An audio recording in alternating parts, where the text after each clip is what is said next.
Hello, everybody. I am very pleased today to meet with Father Gregory Hallam. Father Gregory is an Antiochian priest in Great Britain. Our talk today will be focused on Orthodoxy in Great Britain in general, and particularly on Antiochian Orthodoxy in Great Britain. Hello, Father Gregory. I will Hello ask there. you, I will ask you Welcome, to introduce everyone yourself. who's watching. I will ask you to introduce yourself. Yes, fine. My name is Gregory Hallam. I'm an archpriest in the Antiochian Archdiocese of the British Isles and Ireland. I've been Orthodox since 1995. Before then, I was a priest in the Church of England, ordained in that since 1982. I'm 70 this year. I'm married, got a wife, Curia Helen. I've got one daughter, and she's married to Philip, and they have what is my granddaughter and Helen's, whose name is Lily, who is nearly 4 years old. So in my late autumn years, to have a grandchild is a wonderful thing. Perhaps a little more about me later, but Hallam and I, before this, I've just been talking about our mutual interests and what we do. And my passion is for science, and particularly for cosmology and astronomy. So I can say something more about becoming Orthodox, perhaps if Hallam, if you want to pick that up, but Yeah, you no, may just please get talk into. talk to us about that. One word, Pascha. That's why I became Orthodox. One word. People can become Orthodox for lots of different reasons, but it seemed to me that only Orthodoxy really understood the dynamic of both the cross and the resurrection of our Lord in being saved. You know, a continuous progression. Could you elaborate more on that? Well, I think that, you know, the West, the non-Orthodox, the heterodox West, has many things to commend it in terms of its contribution to Western civilization. I think it's important as Orthodox to recognize that, not just write it off. Having said that, I think in the early modern period, Christianity in the West took one or two routes and paths that led it off the right royal path to the kingdom. And I think some of these were barely concealed or disguised, even pagan notions of what the sacrifice of Christ was all about.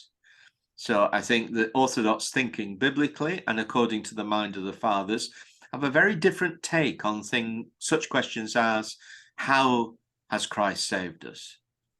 You know, from what and by what means? What is the significance of the cross in the context of the Old Testament, for example? How do we receive the resurrection of Christ as being an integral part of that saving event? Of course, we place the cross at the center of our Christian lives, but then to regard the resurrection as somehow, theologians talk about an eschatological reality, a reality yet to come, without understanding how the kingdom of God transforms in the power of the resurrection and by the gift of the Holy Spirit human persons now. We only have half the story if we leave out the resurrection. So Pascha is what made me Orthodox, but also the worship of the church, because I was used to a church which was liturgical. I was in the, I suppose you would say, Orthodox, Catholic, Charismatic, Evangelical, all of them, traditions of the Anglican Church, and I could see value in all of them. But it seemed to me that it was almost like the Humpty Dumpty. I don't know, in America, Canada, the children's nursery rhyme, Humpty Dumpty. Have you heard of Humpty Dumpty? Humpty Yes.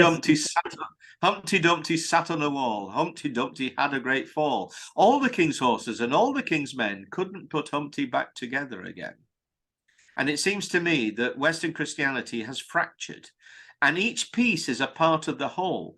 But by virtue of that fracturing, sometimes each piece thinks that it is the whole. And this is where the distortions come in. So we can recognize in the scattered pieces Orthodox vestiges of Orthodox Christianity, but only when Humpty is back together again, which all the king's horses and all the king's men could not do, will we have a vibrant Western Orthodox Christianity. And that's not done, I mean, forgive me, but that's not done by tinkering around in the Western tradition.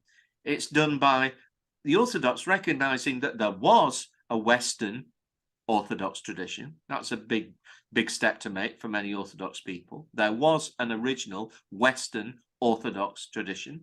Yeah, and today somehow this needs to be recovered and made afresh and new in today's present context. Yes, sorry. Yeah. Today we are celebrating the feast of John Cassian, which is a Western Orthodox Christian. Yes. Yeah.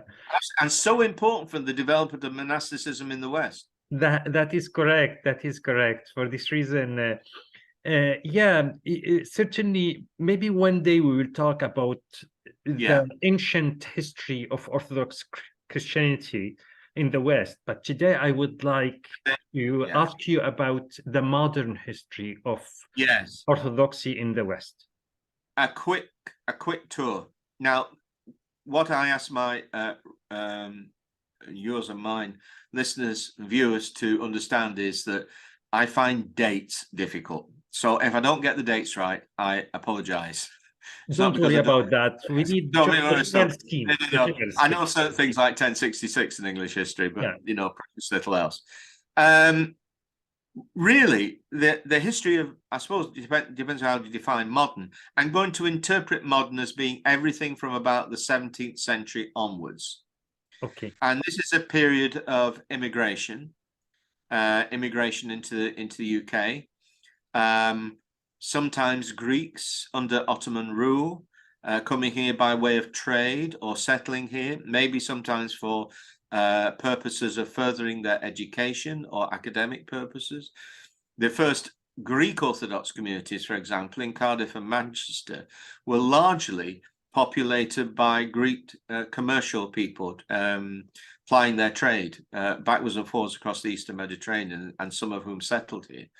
And what happened in those early days is that, and we're talking really about the Greek Archdiocese, I'll talk about the Russian in a moment. They used to ask the bishop of their village or city back in Greece, can you send us a priest?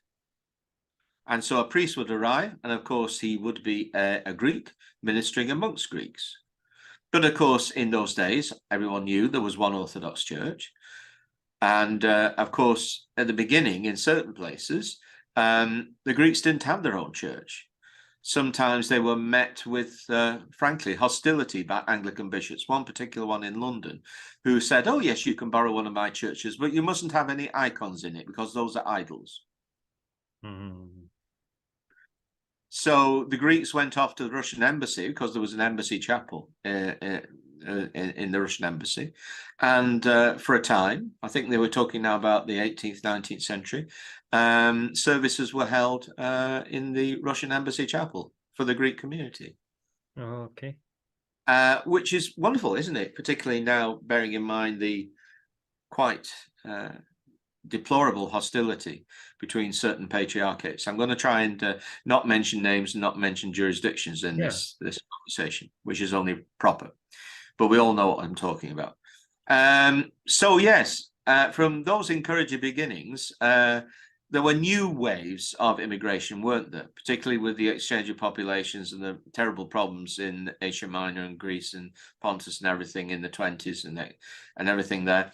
And of course, there were waves of immigration also into Western Europe, particularly from White Russians, so-called, those fleeing the revolution. And Paris became an important center for theological development and the presence of Orthodoxy in Europe, and that had an impact also in England. But I think we move into the 20th century, trying to do a very quick summary of this history.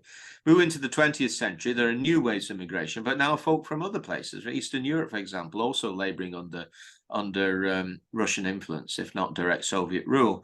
So you've got a situation as we hit the 1950s of there being probably about 50 or so Orthodox communities across the country with different national backgrounds, all served by not necessarily resident bishops, but certainly clergy sent by bishops from abroad, and maybe bishops who lived abroad, and some of them living in the West. So, for example, today there are Orthodox jurisdictions in the UK. I think the Georgians, I think the Serbs, whose bishops lie elsewhere in Europe. And this was our case, for example, in the early years, when we moved from being a vicariate under the patriarch to being under the Bishop Gabriel, memory eternal, in Paris, who had ordained me, and then Metropolitan John in the Diocese of Europe, talk about Antioch now, who later became the patriarch, and of course our first resident bishop, His Eminence Metropolitan Silouan.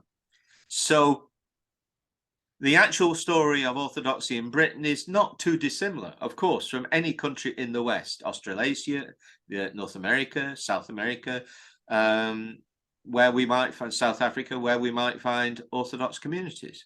I think an outstanding example of the exception to that rule of immigration is the Orthodox Church of Japan, which you and I have already talked about, Yeah. which is a church of the Japanese, for the Japanese, and pioneered by that wonderful Orthodox Russian missionary, one amongst many in the Far East, St. Nicholas of Japan, St. Nicholas Kazakhin.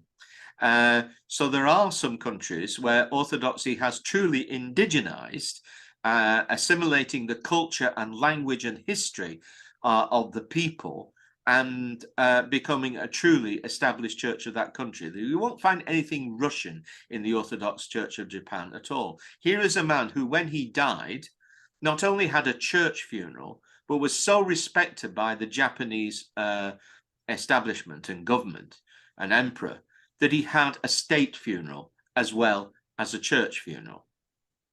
This was a man who, in the Russian-Japanese war, and I'll stop talking about it in a moment. No, not at all. The opposite. It is very interesting talk. Yeah, I mean, it is in the the Russian subject of my next question too. Oh, all right. Then, please. I'll make this my last comment. Yeah. In the war, I think it was 1917, was it? Again, dates. Woo! Between Russia and Japan in the Far East, he withdrew from active ministry. And when Japanese Orthodox Christians came to him and said, Vladika, we love you. You are our bishop, but you're Russian. Our countries are now at war. Do you know what he said? He said, I withdraw. I will still look after you. I will care for you, but I withdraw from public ministry. I said, well, what shall we do? He said, you're Japanese. You love your country. You fight for your country. That didn't make him very popular back in Russia, by the way. Yeah, which is, I understand that. You know what I mean? This is also a very important lesson, how to deal with political issues when you are a religious leader. I won't say you don't want your nationality to disturb your ministry. Yes, you cannot let that happen, and you cannot let your nationality deform your ministry either. Exactly. By all the philatelistic errors. I'm going to say something provocative now, and this is a warning to all listening. Yeah. Bishops have the responsibility for being guards and guardians, pilots and teachers within the church. It is their responsibility to guard the unity of the church. So I'm speaking to bishops now. Yeah. Vladika, Sayednas, everywhere, all the bishops of the Orthodox Church, please put away and put aside your nationalistic concerns and work for the unity of this church. I agree with you, Father Gregory. This is very important. In fact, this is very, very essential. And we can see now the divisions between I mean, why would any Westerner church based on political issues? Yeah, why would any Westerner now think the Orthodox Church was coherent when we're so busy falling out with each other? Yes, exactly. If we don't present ourselves as a one church, as a church with one heart, why people would come to us? These Orthodox, they say they preach a gospel of peace and have the beauty of theosis and all the other wonderful things people admire us for, but look how they fight. Exactly. Now, in fact, I was very pleased with talking with St. Nicholas of Japan and how he dealt with establishing the Orthodox Church in Japan. And now I would like to ask you about the situation of Orthodoxy in general in Great Britain, and particularly, what is the situation of indigenous Orthodoxy in Britain? I think that indigenous in the sense of, say, using English is the lingua franca, And but you know, also born there, like people born yeah, there. my own situation, yeah, Yes, because yes, exactly. And I of have course, I have using no English background. and using English, of course, but Yeah, at least sure. born there because because as you know, Saint Raphael of Brooklyn, he couldn't see a future for Orthodoxy in North America without reaching people who are born there. Yeah, this is vital. Of course, we want to minister to people who first, second, third generation have come here and settled here.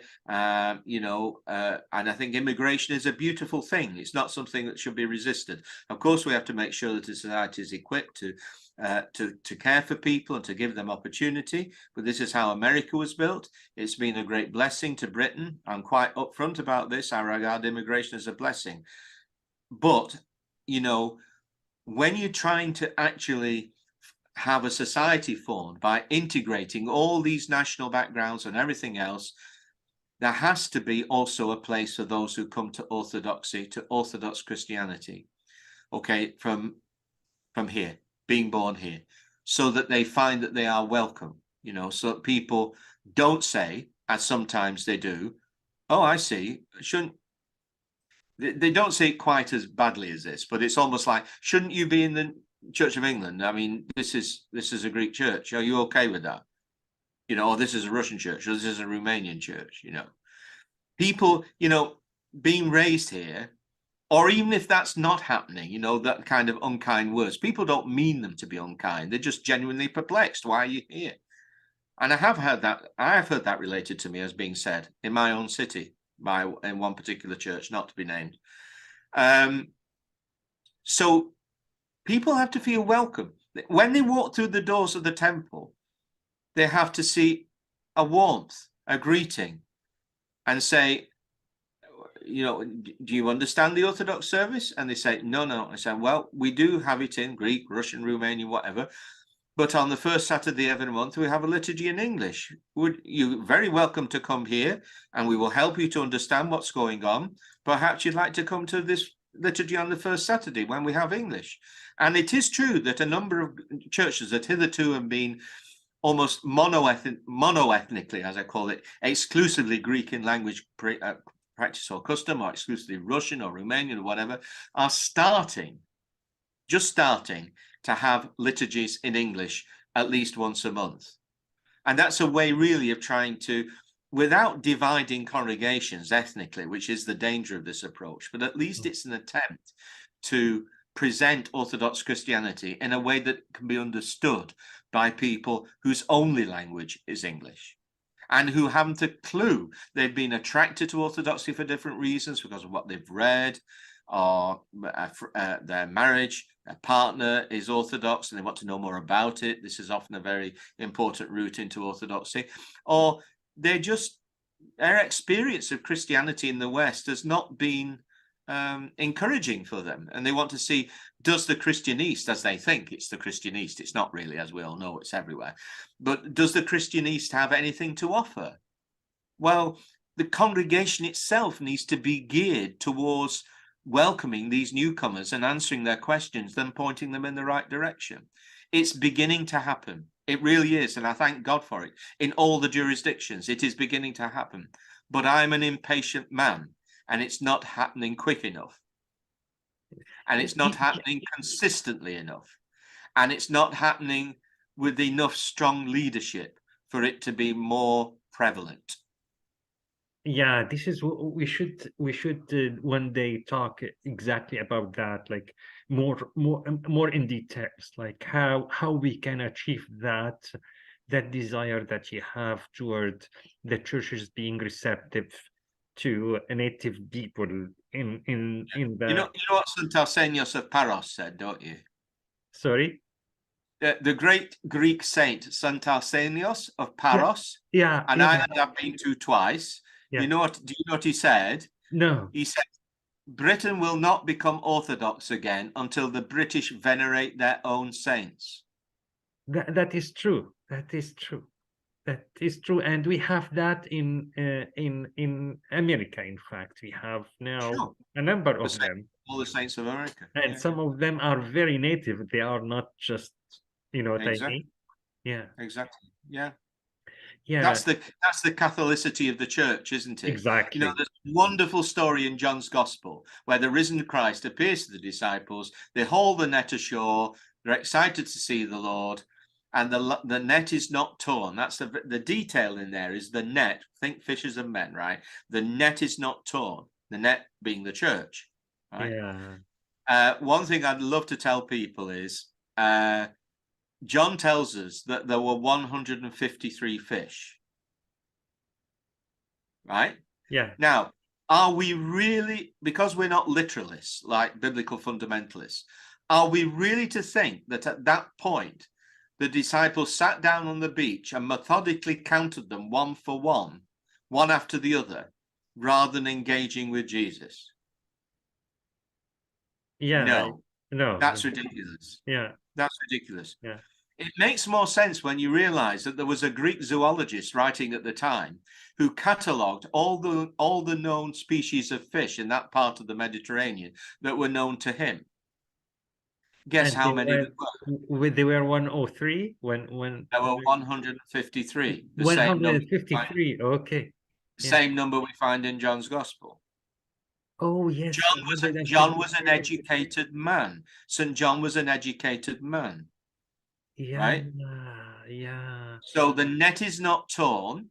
And look at all those different varieties of fish that do not tear the net. Yeah. Yeah, this is wonderful. The number 153. Oh, So I it's understand the number now. biblical numerology. You know, it's very important. Yeah. You know, in Revelation, John the Divine, when you're 3.5, it's half 7. And Yeah. 7 is the completeness of creation. So 3.5 is something not yet complete. Yeah. 144,000. I'm a mathematician in up to high school level and just on the cusp of university. So, you know, 144,000 in the Revelation of John Divine is 12 squared times 1,000, which in Jewish terms means universal completeness, a bit like 153. But this time it's a multiplier, 12 squared times 1,000. 12, obviously significant. Wonderful. Wonderful. It's Yeah. not as Jehovah's Witnesses suppose, exactly 144,000 members of the elect. Yeah. Now I will go to his thrice blessed memory, Bishop Christos Ware, because Amen. yeah, I would like to describe for us what was his effect on endogenous Orthodoxy in Great Britain, particularly. Of course, he has a worldwide effect on Orthodoxy. Like in Syria, he is very respected. His book Orthodox Way was influential to many people. You know what I mean? In the It's a Orthodox wonderful way. summary. But And then another little book, How Are We Saved?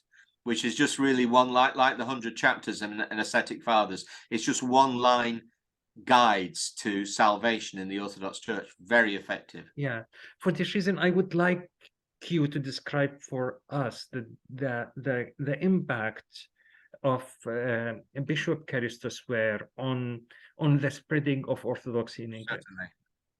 I knew him personally because he was the chairman of the board on which I sat of Orthodox Christian Books.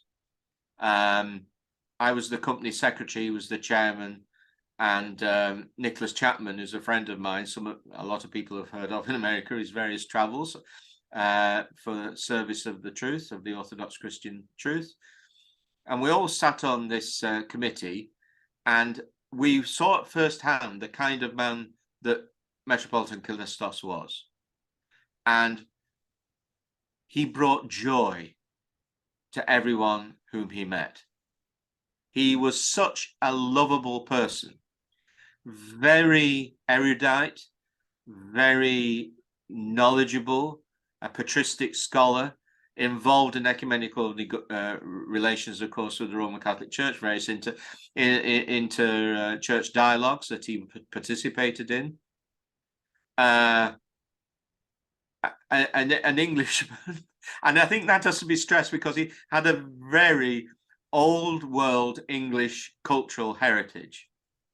He also had the most winsome, deep Oxford voice, which I won't attempt to copy, but which I am doing, of course. You can see it in all his videos. And that richness in his voice alone was very attractive. I'm saying things that are very subjective because, you know, his impact on the church wasn't simply in terms of what he wrote, wonderful though that was. It was the person that he was. And, you know, he had a large heart.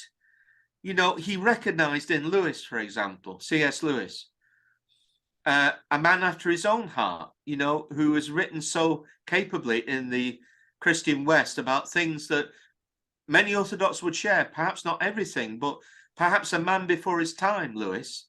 And Bishop Callistos recognized this in him. And he told us that when Lewis was buried in Oxford, he that is Bishop Callistos, said Orthodox prayers, the Trisagion prayers and other prayers over his grave. He was a man who I shared my time with and got to know on the now defunct theological committee serving the Assembly of Bishops in the British Isles and Ireland. Sadly, that structure has fallen away in the Assembly of Bishops, largely because of the problems between two patriarchates, let the reader understand. And on that theological committee on which I served, again, he was a joy to everyone, and he had this wonderful ability to get the best out of everyone. I was even on the same board, I was secretary to that as well, of the Institute for Orthodox Christian Studies in Cambridge. Again, the same impact. I mean, if ever is a man, a teacher, who is worthy of the title of saint in our age, it is this man. Wonderful. I hope the Greek or the Constantinople Patriarchate would consider that. You know, I hope that. In fact, that brings to me the question of charisma in Orthodoxy. Yeah, like do you feel that charisma was impactful on many British or not? Of Callistos? Yeah.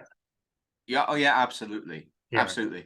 If he, I mean, he often came to. We had a gentleman who organised lectures, Bojar Avari, in Manchester University, because our parish is, excuse me, very close to the university. And Bishop Callistos would often come and speak to those.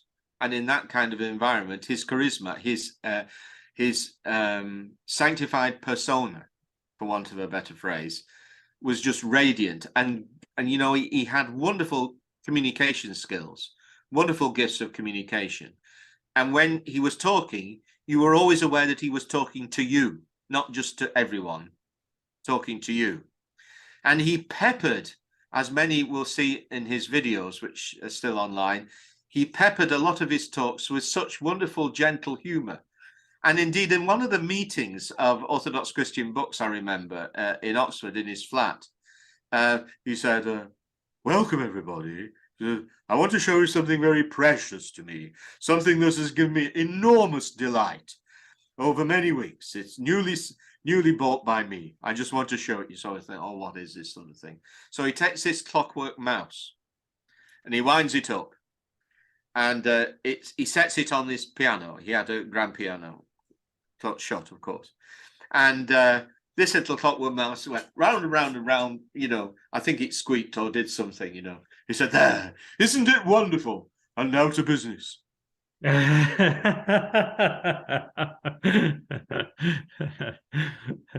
it is. Forgive my impersonation, but isn't that the mark of a saint? Not a holy I agree fool, with you. That simplicity, that spontaneity. Yeah, and someone once said that he who has not learned to be joyful and to enjoy humor in the presence of the Lord has bad faith. I You agree know, with you. if we labor under an idea of God, and this it is an idea, which is a bad faith idea, of the one before whom one cannot laugh. I mean, in Lewis's understanding of joy, you know, that deep-seated lightness of spirit that finds joy in creation, joy in human relationships, then that's a very sad state not to have that. To see someone, you know, exemplified in him who has it in bucket loads, on steroids, you know, it's just, it makes you think, wow, this is the part of the gospel to transform human life. This is standing in front of me. That is wonderful. That is, yeah, you know, memory eternal for Indeed, him, and yeah. Now sons of I will God. go